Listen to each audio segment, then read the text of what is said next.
Today we're talking about the top 10 unbelievable facts about the Justice League that you didn't know. Boom, that's all we're gonna do. Number 10, the Appellaxians. Superman's code against killing has been a fundamental part of his character for decades. When he does take someone's life, it's usually a big deal, like the end of the 2013 Man of Steel movie, or when he took out 3 Kryptonian criminals in Superman number 22. And then there's Justice League of America number 9. The story is a flashback as the team tells the insufferable Snapper Carr how they first came together fighting aliens from the planet Appellax. These aliens decided to come to Earth as a battleground for a war of succession to spare their own planet the damage, which is kind of rude. In the story, Superman is fighting an Appellaxian that is composed of diamond. So, of course, Superman reverses his old trick of squeezing coal into diamonds by instead rubbing the alien's diamond body until it turns into coal and passed into the afterlife. When Snapper Carr asks how that's even possible, Superman quips that he, quote, rubbed the diamond creature the wrong way. That's messed up. That's really messed up. Man. Number 9. Society is so 1940. In the lead up to deciding to create a new superhero team, DC had created successful new versions of Golden Age heroes like Hawkman, Green Lantern, and Flash. This meant that a new version of the Golden Age Justice Society of America was a logical next step, but unlike the heroes, the name had to change. Julius Schwartz spoke about the use of the word society, saying, quote, "To me, society meant something you found on Park Avenue." In The Amazing World of Comics number 14, he continued, quote, "I felt that league was a stronger word, one that readers could identify with because of baseball leagues." And that was the rationale that led to the Justice League of America. After beating the Appellaxians in the origin story, the heroes discuss forming a, quote, club or society before Flash sums up their mission statement as forming a, quote, league against evil. Number 8. Atom's Chair. In Justice League of America number 14, the JLA unanimously votes for the 6-inch-high crime-fighting Atom to be the newest member. The JLA return to their HQ after a battle with a villainous Mr. Memory, and the Atom attends his first ever JLA meeting. At that very meeting, he discovers that while everyone else, who is normal-sized, has a chair, he does too. A tiny itty-bitty little chair down on the floor, forcing him to make eye contact with everyone's ankles. It is absolutely hilarious, but of course, the Atom is kind of bummed, understandably, until someone tells him to press the button on the arm of the chair, and surprise, the chair is designed to fly up until Atom's at face level with the rest of the team. He kept this little flying chair for a hot minute, and it's adorable. Number 7. Heroes versus writers? One of the wilder concepts of DC's original multiverse was the real world, which was just another universe named Earth Prime. The Flash discovers this in Flash number 166 when he stumbled into Earth Prime and turned to the employees of DC Comics as the only ones who'd believe his story. Julius Schwartz helped him return home, but the machine Flash used to get here stayed at the DC offices. Several years later, DC writers Cary Bates and Elliot Maggin discover the machine still has enough power left to send Maggin to Earth 1, the JLA's home, and Bates to Earth 2, the JSA's home. The Criminal Injustice Society took advantage of this by turning Bates into a supervillain. Combining his new powers with his plotting ability, Bates single-handedly took down the Justice Society of America, then went after the JLA. He did well until Maggin shattered his confidence with a few well-placed insults about Bates' writing. The JLA won, the JSA got better, and Maggin and the depowered Bates returned back home. I kind of think a writer has a huge home field advantage against the heroes. It kind of feels a little unfair, but hey, that's the plot, I guess. Number 5. Wonder Woman. Now, to preface this, it's more of a Justice Society fact, but it's kind of nuts and has to do with a founding Justice League member. Nowadays, Wonder Woman is a symbol. One of the most powerful beings on the earth, and its strongest warrior is Wonder Woman. She represents feminine power, but comics have been around for a long time, and before things became a bit more fair. When Wonder Woman first joined the Justice Society of America, the Justice League's predecessor by 20 years, she was just an honorary member and was given the grand role of the secretary. The most powerful woman in the world reduced to a gender stereotype position. Wonder Woman made her first appearance in All-Star Comics number 8, and she was, quote, allowed to appear without a solo series of her own as long as she remained the secretary, beginning in the 13th issue. From 1942 to 1947, the position remained, and luckily, it didn't last forever. Number 4. Mini-Me. Back in the day, while Superman was a fairly new being, he would kind of have whatever superpower he wanted / needed at the time, until eventually his set table of powers was established. But there is one new power that appeared in 1958's Superman number 125, where Superman learned to fire a tiny version of himself out of his hands. After discovering a tiny spaceship that blows up in his face, Superman loses all of his abilities minus, interestingly enough, his invulnerability. Luckily though, he gained the ability to literally fire a doll-sized version of himself out of his hand that had all of his powers and would go and beat up criminals or melt icebergs. What's hilarious is that Superman even got kinda jealous of the little mini him. When a guided missile was on its way to the Eiffel Tower, he sent out his little buddy and an onlooker shouted, "How cute!" To which Superman said, "Cute? What nonsense!" Fortunately though for Superman, his mini-me was destroyed by a kryptonite meteorite and Superman's powers were restored. This wasn't the only weird power though. The face of the Justice League and DC Comics has also had the power to shapeshift, control minds, phase through matter, perform hypnosis. He had super ventriloquism, telekinetic vision, and something called, quote, super imagination, all at different points and for various different stupid reasons. Number 3. Marvel's version. It may surprise a few people to know that Marvel has a version of the Justice League. Sort of. Existing on a parallel world to the main Marvel universe, the Squadron Supreme debuted in Avengers number 85 and were pretty obviously a riff on DC's Justice League. Now this team had actually existed in a villainous form in the Squadron Sinister, but its team members were the same, just evil. The members included Hyperion for Superman, Nighthawk for Batman, and Dr. Spectrum for Green Lantern. Later on, more Justice League adjacent characters such as Power Princess for Wonder Woman and Amphibian for Aquaman rounded out the squad. The Avengers, having already met the Squadron Sinister, were obviously a wee bit skeptical, but the heroic teams worked things out. It doesn't change the fact that comic books got a comic book, and every time they met after that, they still wound up punching each other in the face. DC was actually quite upset about this after Marvel released a Squadron Supreme solo series and threatened to sue them. But unfortunately for DC, the Squadron had been around so long, the statute of limitations made this pretty much impossible. Besides, the book sold like garbage anyways, so it doesn't really matter. Number 2. Justice Buster. If you thought Batman having a list of ways to take out the Justice League's individual members was shocking, it's not his only method.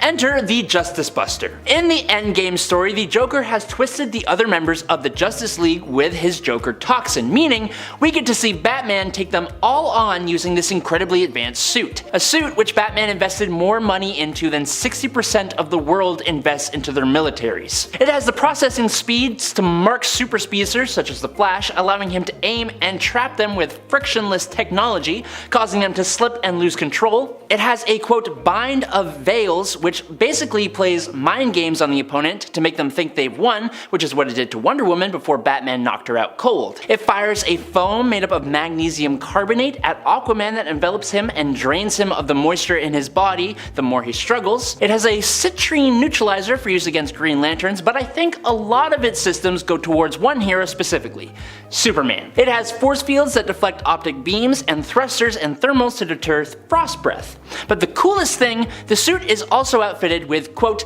miniaturized red suns on each of its knuckles. I have no idea how this works, but red suns are like kryptonite to Superman, so having them in the knuckles makes for an awesome Superman sock and bopper. And then when Superman does break through, a spit from a Batman chewing kryptonite chewing gum renders Superman completely defeatable. And finally, in at number 1 is Just Imagine. We've talked about some Marvel DC facts already, but one of my absolute favorite has to do with a little collaborative project. Most people know about DC and Marvel's Amalgam Comics, but what I want to talk about is when in the early 2000s, DC gave Marvel Comics creator Stan Lee the chance to completely reimagine a large number of DC superheroes in the Justice League, and they released these books under a new imprint called Just Imagine. We got totally new versions of Batman, who is framed for his police officer father's passing and and goes to prison before becoming a wrestler and then a superhero. Wonder Woman, who is an activist in Peru and wields the Tapak Yari that gives her powers.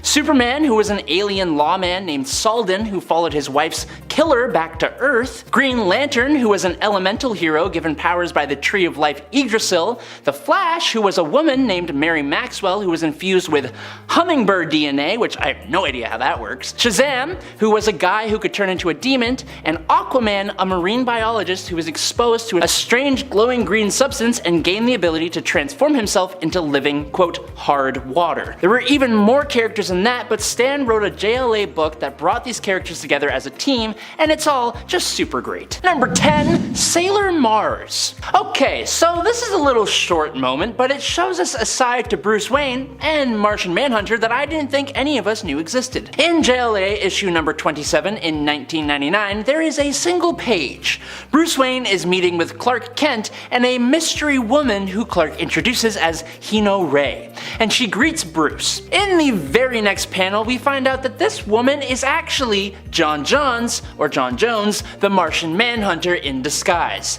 How do we know that? Well, Batman says that while the accent was flawless, the name was a dead giveaway. Now this may fly right over your head, it did for me at first, but Rei Hino is the name of Sailor Mars from Sailor Moon. That means Batman, Bruce Wayne, billionaire and mass detective vigilante who has mortally wounded characters like Darkseid and beats criminals to a pulp with his bare hands, and Martian Manhunter, a literal Martian with powers that are stronger than Superman and who is millions of years old and has dealt with the extinction of his own species, both watched Sailor Moon and are big enough fans to use and recognize a name from the show, and not even the name of the main character. That's nuts. Number 9, of America. As of the New 52, the team's official name is now just the Justice League. The Justice League of America was an entirely different government-sponsored team of heroes working under Amanda Waller and Steve Trevor. Waller's original plan is for each member of the Justice League of America to serve as a counterpart to a member of the main Justice League team and be able to engage them in case they were to go rogue. This team consisted of Catwoman, Dr. Light, Green Arrow, Green Lantern Simon Baz, Hawkman, Katana, Martian Manhunter, Stargirl, and Vibe. While they were brought together to defend America from superhuman threats of all kinds, unknown to even them, they were secretly in training to take down the Justice League. Some of its members would form the Justice League United after this team disbanded, which also disbanded, and Batman would create another JLA for heroes who wanted a fresh start. But the main Justice League will continue to be just that.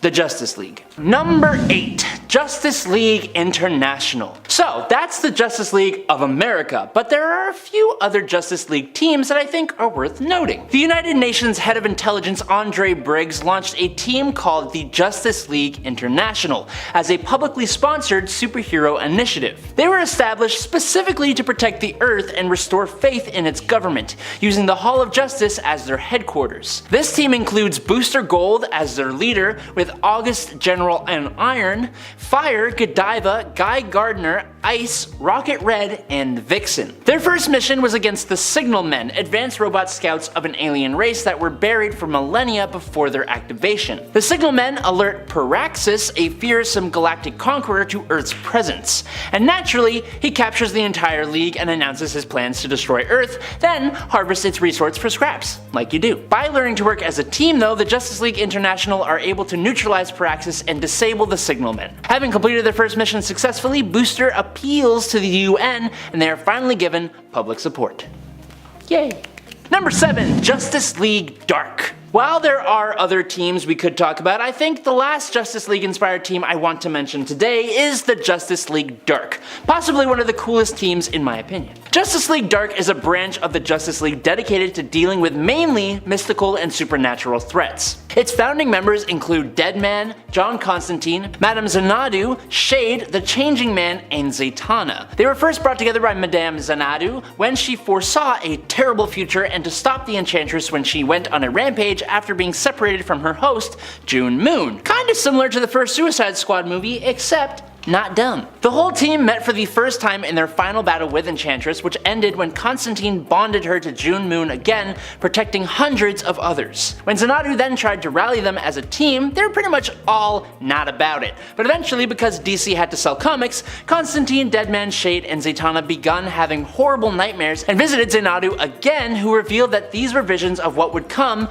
if they would not form a team, and they became the Justice League Dark. I hate saying Xanadu, I'm not going to say that ever again. Number 6. Batman's hit list. This is probably a bit more of a well-known fact for DC Comic fans, but for some more lax readers, they may be surprised to know that Batman has a plan for how to defeat each member of the Justice League, including himself if any of them should go rogue. This became the central plot for a story called The Tower of Babel, where Ra's al Ghul steals these plans, and with it, he brings the Justice League to their knees. To defeat Superman, he creates a form of red kryptonite that turns the Man of Steel's skin transparent, causing a sensory overload from the Earth's sun. For Wonder Woman, he creates nanites that lock the Amazonian in a virtual reality where she squares off against an opponent who is her equal until she perishes from exhaustion. The Flash is targeted in the back with a vibrabullet, causing epileptic seizures that, due to his abilities, happen at light speed, making him completely inert. Green Lantern is hypnotized into thinking he is blind, so the ring, which acts upon his will, makes him blind. Batman's Aquaman exploit uses the Scarecrow's fear toxin to induce hydrophobia, making him afraid of the very water that powers him. He does something similar to Martian Manhunter, but with fire, using nanites that cause him to experience perpetual combustion. Plastic Man's unique physiology means covering him in liquid nitrogen and freezing him is the best way to bring him down, and the villain takes this a step further and smashes him with a hammer. And lastly, the way to defeat the Dark Knight is to steal someone he cares for or to distract him.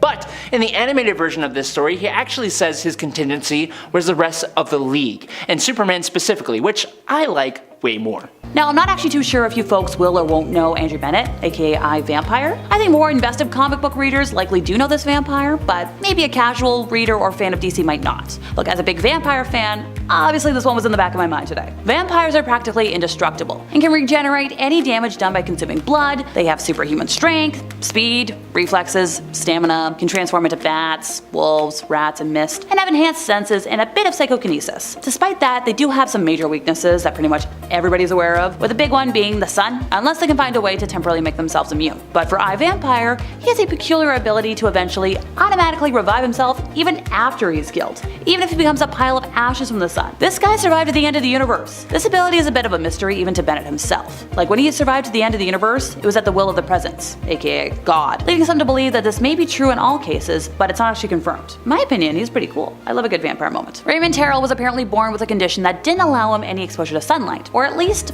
that's what he'd been told. Turns out, Ray was lied to his entire life. In reality, Ray's real father was Happy Terrell, a World War II hero known as the Ray. So, turns out Raymond was actually born with the tremendous superpowers that only awaken with light exposure. So upon discovering this power, he went invisible for about 4 years, before saving a friend, turning the assailant invisible, and then restoring them to scare the bejesus out of him. Ray is a being of light and has many abilities as a result. For example, once his body absorbs natural light, as sunlight or artificial light, he can direct the energy to rearrange molecules into any form, matter, or energy. With the projected energy, he can fly, project rays, beams, and bolts of destructive light, and create constructs out of pure light, similar to a Green Lantern's construct. Obviously, he can bend light to make himself or others invisible, but he can also do a similar thing in order to create illusions, and after consuming light energy, he can actually sustain himself off of it, not needing to eat or drink, which is pretty neat for survival purposes. Alright, I'm about to talk about a character who has a lot to do with Aztec mythology, so odds are I will 110% mess up some pronunciations here. Forgive me, folks. Uno, the man who would become Aztec, was trained from birth by the mysterious Q Society, a secret organization dedicated to providing a champion for Quetzalcoatl. His mission is to prepare for the eventual second coming of the dark god Tezcatlipoca. To help with that, Aztec's power comes from the Mask of Warriors,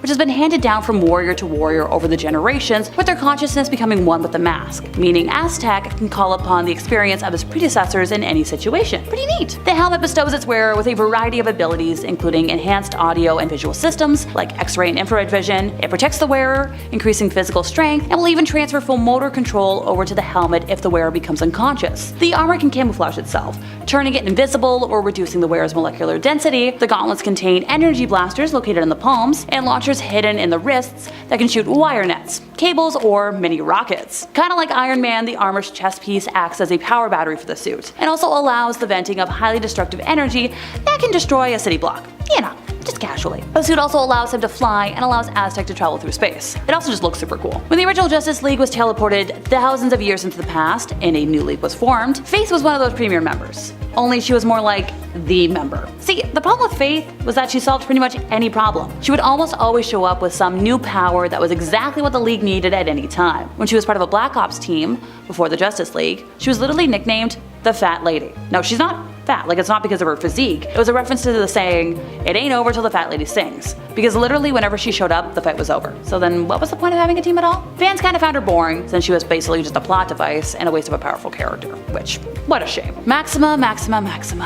You had the potential. You see, Maxima had a power set that put her on par with the likes of Superman. She was also an alien from the planet Almerac. But the problem with Maxima doesn't come from her powers, nothing like that. No, the problem with Maxima is that her planet's population is dwindling, and her #1 goal is finding a man to do the repopulating with. Originally she was like, Superman, that's my perfect mate. So she goes after him, only to be turned down, leading her to join a Superman revenge-based team, and then join the Justice League to try and seduce him. To the shock and surprise of nobody, it didn't work. So then she turned her sights to Captain Atom, and then Amazing Man, and then she bit the dust thanks to Brainiac. She could have been someone, she could have been a contender, but the poor thing was more concerned with finding the perfect mate. Everybody loves a comeback story. When Mystique, a Korean-American woman named Song Barclay, first came onto the scene, she was a pretty low-tiered villain. She wore the armor of her late father, which gave her a masculine-looking physique while in the suit, and she had energy-projecting abilities. Eventually, Martian Manhunter recruited Mystique for his Justice League task force, which, you know, how can you say no to that? Oh, you know, maybe if you suffer from claustrophobia. And for this gal, that's when things get a little problematic. When the Justice League task force had to go into space,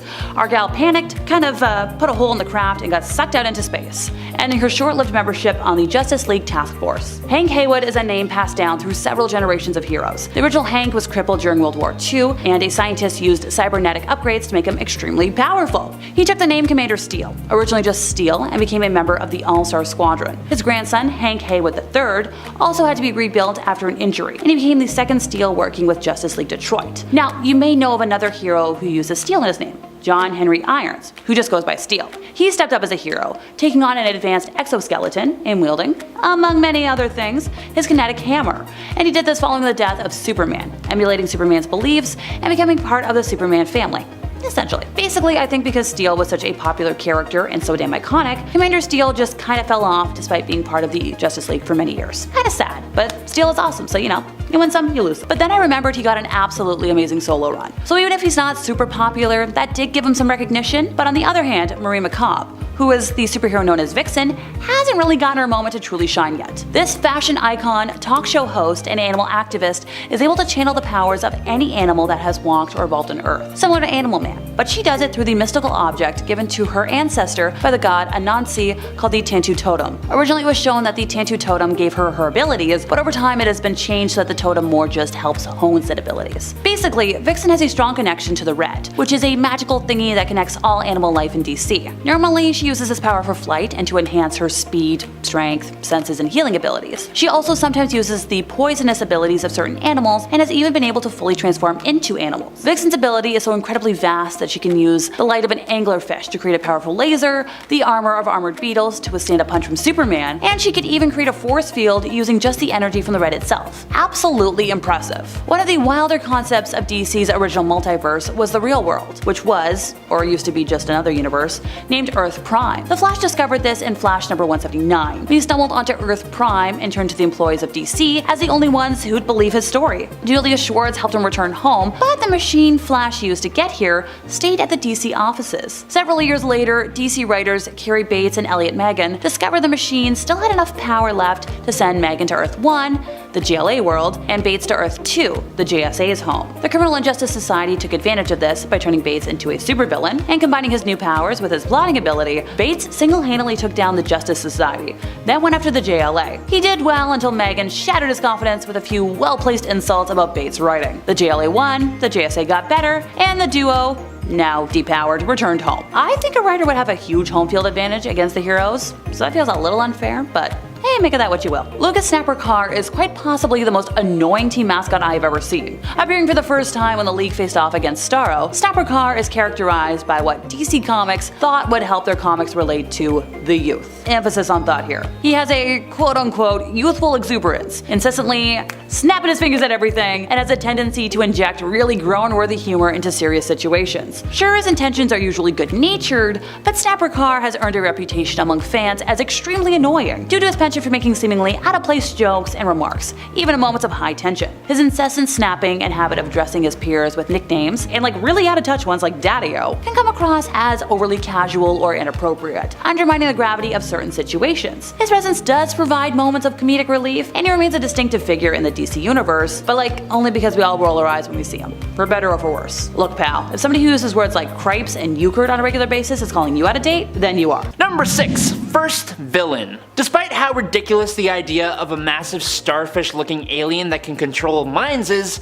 Starro the Conqueror is still one of the Justice League's earliest and most dangerous foes. All the way back in The Brave and the Bold issue 28 from 1960, that's our first ever introduction to Starro. This was before he used starfish facehuggers to control minds, and instead he would use a telepathic beam to control huge scores of people. When Starro did this to a town of people using one of his deputies, the Flash happened to take note of the fact that one kid, Snapper Carr, possibly the most annoying kid to grace the pages of comics, was immune to the effects of Starro's mental control. But it was a mystery as to why. But it turned out that Snapper was covered in calcium oxide lime from when he was working on the lawn earlier in the day. Lime, used by oystermen to fight starfish off of their oysters, also happens to block the powers of Starro, curiously enough, and so Green Lantern grabs a bunch of barrels of the stuff from a nearby farm, and the Flash grabs bags and bags of it from a chemical warehouse,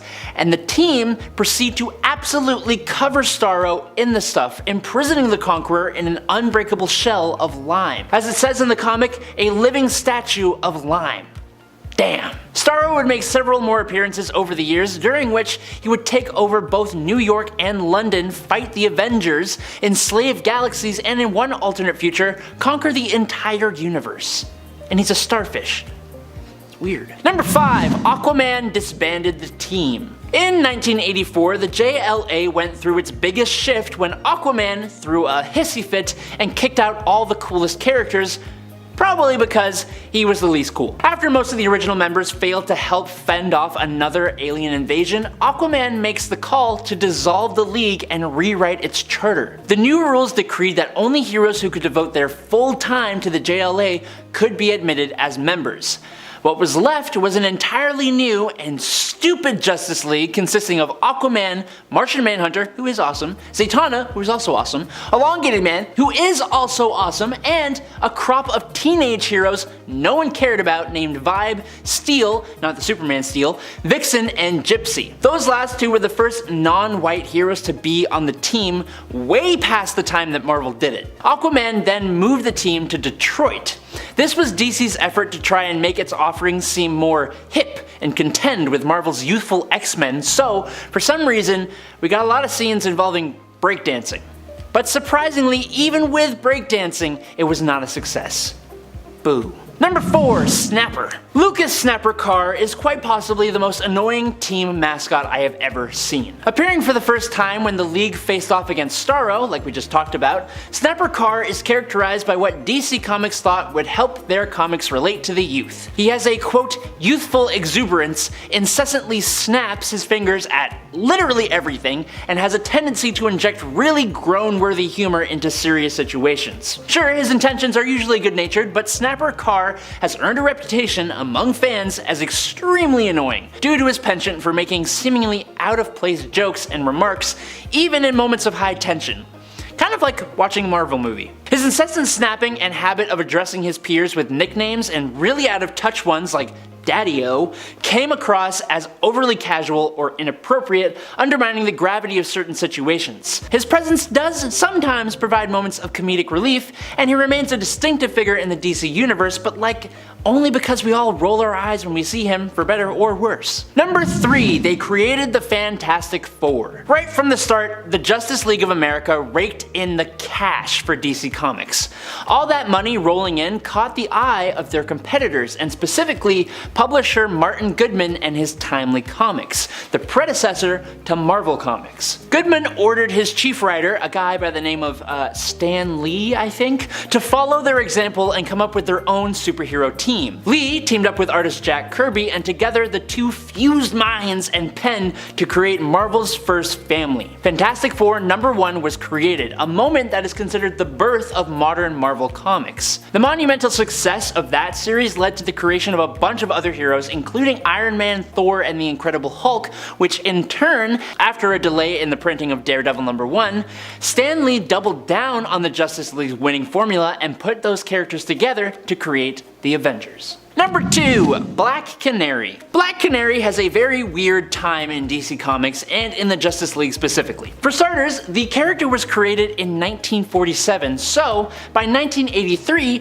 DC was having trouble explaining why she still looked to be in her early 20s. To fix that, in Justice League of America number 220, DC revealed that the then current Black Canary was actually, get this, the daughter of the original and was kept in unconscious stasis due to her uncontrollable sonic scream while she grew up, and she just had her no longer with us mother's memories downloaded into her blank brain. As you can imagine, DC canned that idea pretty soon after and would rather you just forget it happened altogether. But then, in 1988, a story established Black Canary as a founding member of the Justice League instead of Wonder Woman, which was quite possibly one of the weirdest choices DC could have made. No hate on Black Canary, but instead of Wonder Woman? I don't know what you're thinking.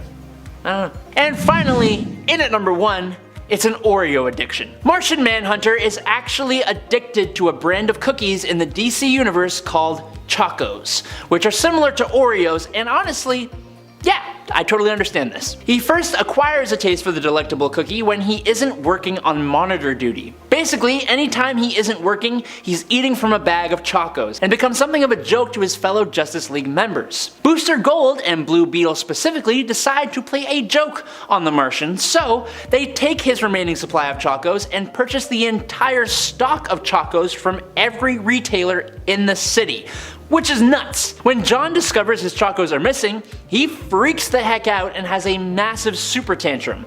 When he does, his shape-shifting abilities go into overdrive and he hulks out and goes berserk. He tears through the city looking for Chocos, and as he does, his intellect declines. He becomes so brutish and damaging, Booster Gold and Blue Beetle decide they have to lure him to a warehouse to calm him down with their stash of cookies. It's eventually revealed that Chocos contain a chemical that causes a narcotic-like response in Martians.